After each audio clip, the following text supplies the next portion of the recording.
All right, good afternoon. My name is Rodney Scott. I'm the Chief Patrol Agent for San Diego Sector, the part of the United States Border Patrol that's in charge of this area here. Thank you for joining us here today.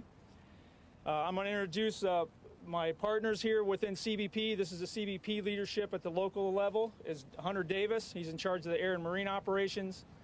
Director of Field Operations, Pete Flores, is in charge of the ports of entry here. We have the Honorable Secretary of DHS, Secretary Nielsen, here with us today as well. I also want to quickly thank the Department of Defense and the many soldiers that have been here over the past weeks helping us fortify our borders.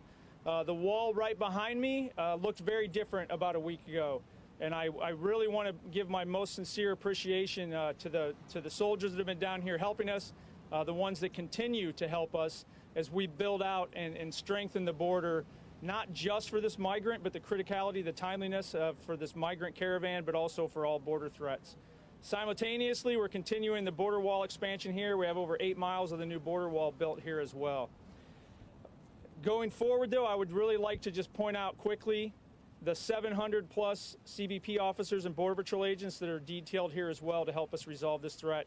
I thank them, and I also thank their families that they left behind. Without further ado, I'm going to turn over the mic to the Secretary so she can give a presentation, and then I believe at the end we'll take some questions from you. Thank you. Need to be taller. Well, thank you, Chief Scott, and thank you everyone for being here today. We greatly appreciate the opportunity to address you, tell you a little bit about what we're seeing and what we're doing about it.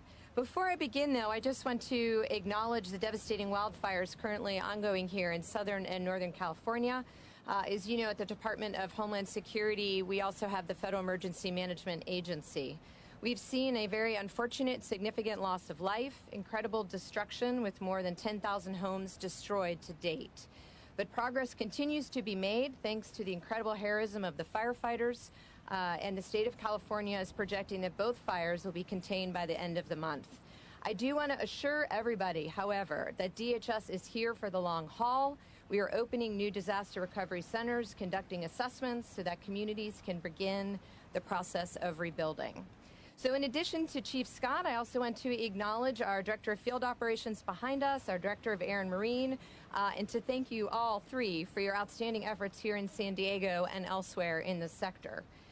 As I always do, to the dedicated men and women of CBP ICE, USCIS, and the U.S. Coast Guard, thank you. Thank your families for your ongoing commitment to keeping our borders and nation safe and secure. Your country thanks you. We appreciate your efforts each and every day. I also want to thank our partners at the Department of Defense, who, as the Chief said, have once again stepped up to the plate to assist DHS in hardening our ports of entry and supporting our personnel. Let me first acknowledge what was referenced and what I'm standing in front of. This is a border wall with row upon row of concertina wire. Make no mistake, we are very serious. You will not get into our country illegally. Thanks to the quick work by CBP and DoD in installing wire like this, we now have miles of concertina wire at our ports of entry and elsewhere along our southern border.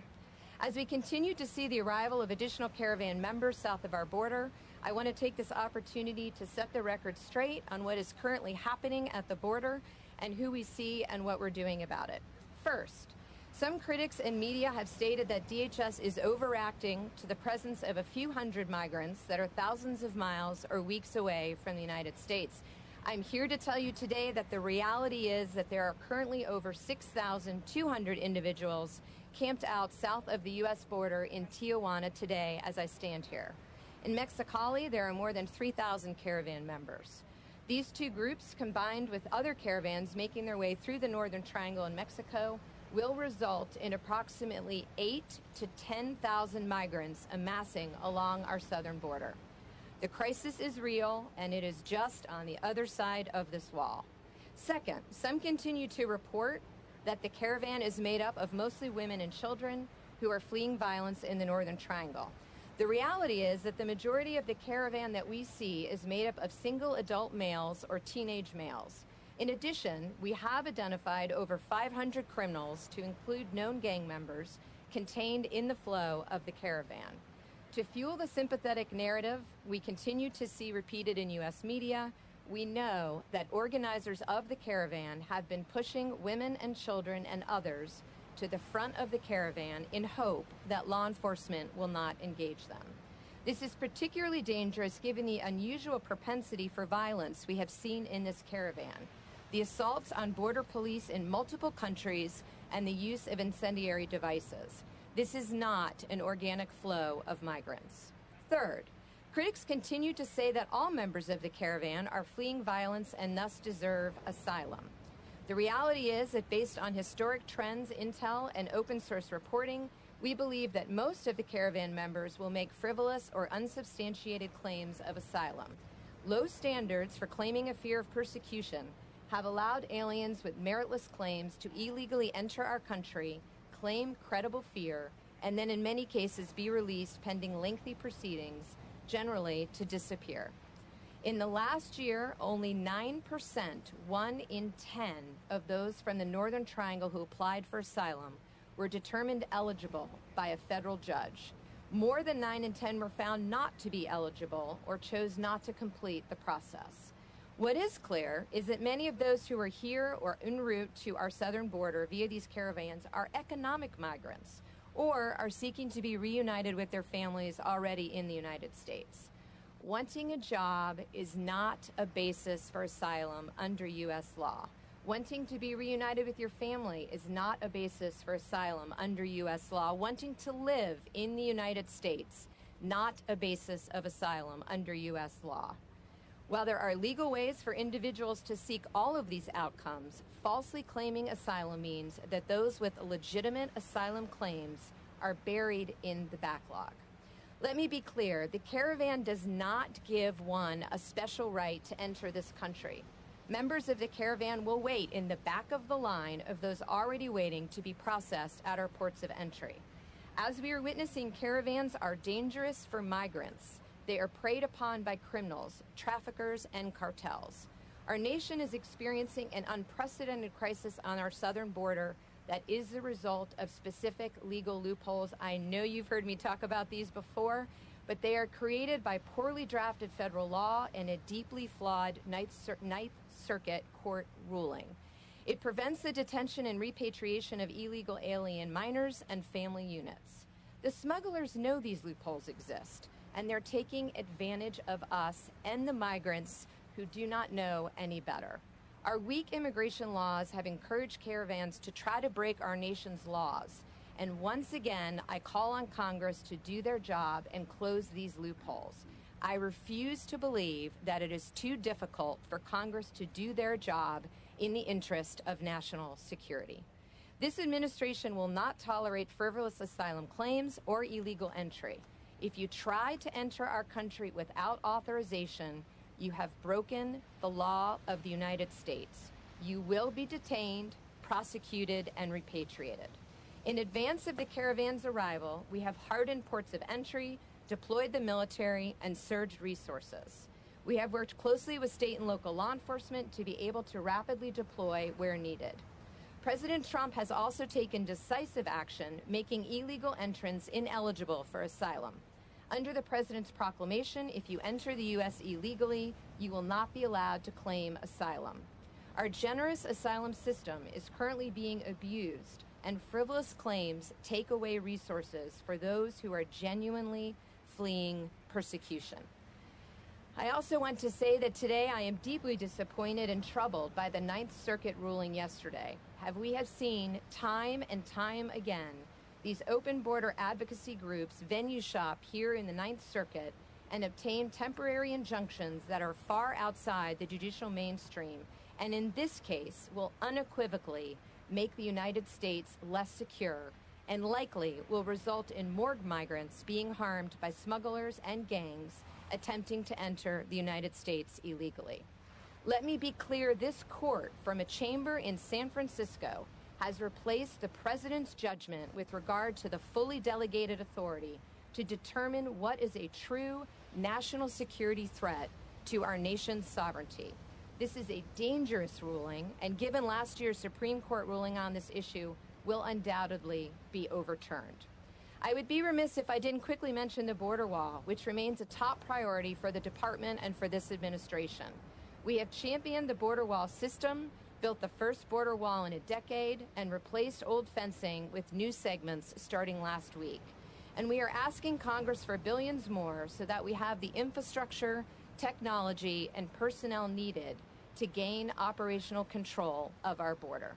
To close, I'd just like to reiterate the DHS and the administration will continue to take all possible actions to stop the Caravan from entering the United States illegally without just cause and to ensure our borders are secure.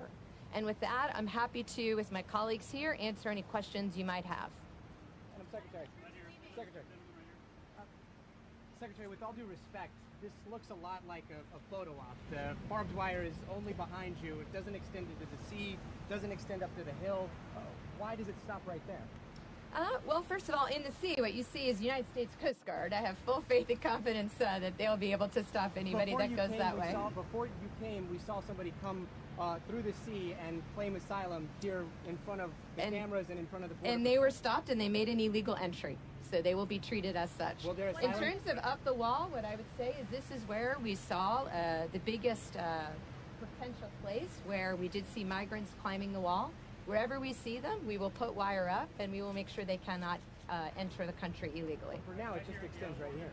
What about the judge's ruling yesterday? Are you guys not going to follow that ruling? We will follow all laws and judicial ruling, but we will also be appealing it as quickly as possible. I have no doubt that we will be successful. I have a question about the military timetable clarification. I know they're reporting to you. Can you clarify the timetable for the military or what the conditions are surrounding their help with enforcement?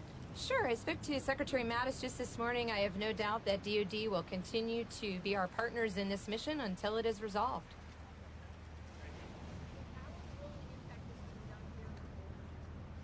Well, what we're doing is we are looking very carefully at what the judge has ruled, and we will comply with it. Okay, how will this ruling impact the situation that we saw earlier now that they're saying that they can claim asylum if they are crossing illegally? Any asylum claims will be treated with respect to the law, but again, what we will be doing is making sure that this is a safe and orderly process. No one gets to skip the line by breaking the law. You were saying. What does it being resolved look like in your mind? A safe and orderly process where we can work with our partners throughout the region. I've spent a lot of time working with the Northern Triangle countries and the government of Mexico to ensure that vulnerable populations are helped as soon as possible in the process so that they do not need to take a dangerous journey and that we do not have a system that encourages smugglers and traffickers to not only cause violence and crime but to prey on vulnerable populations. Madam Secretary, we've talked about this and there have been questions asked. Do you feel as though the president is breaking the law by taking away that section which says individuals can't cross illegally? That is not only just a United States law, that's an international law. The president's authority to determine who comes into our country and under what circumstances has been upheld by the United States Supreme Court. Right, but he does not make law. The president cannot make law. His authority in this instance has been upheld by the United States Supreme Court. Ma'am, right here, down. Last question.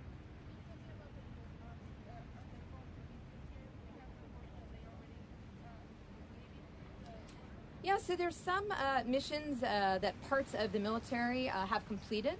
So what you're seeing is a movement of forces. But as I said earlier, I have spoken with Secretary Mattis directly, and I have no doubt they will continue to partner with us in this mission until it is resolved. One more right here, purple, and we're going to call it a day. How about the local economy, the region that is suffering like crazy in the last couple of weeks because of this situation, the land of the crossing of the people that usually come for here? One of our missions at the Department of Homeland Security that's also carried out by the gentleman behind me is to facilitate legal trade and travel. We take that mission very seriously. We are working with all parties on both sides of the border to ensure that in the midst of this migrant crisis, we can continue to ensure that legal trade and travel continues. And I'm sorry, you had one?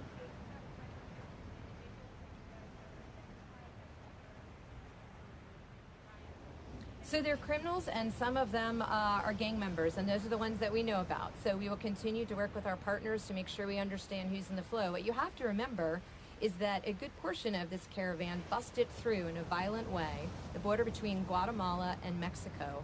We don't know who they are, so we are working to find out who they are. What we do know, though, is at least 500 of them are criminals and gang members. Thank you, guys. Thank you. How long will the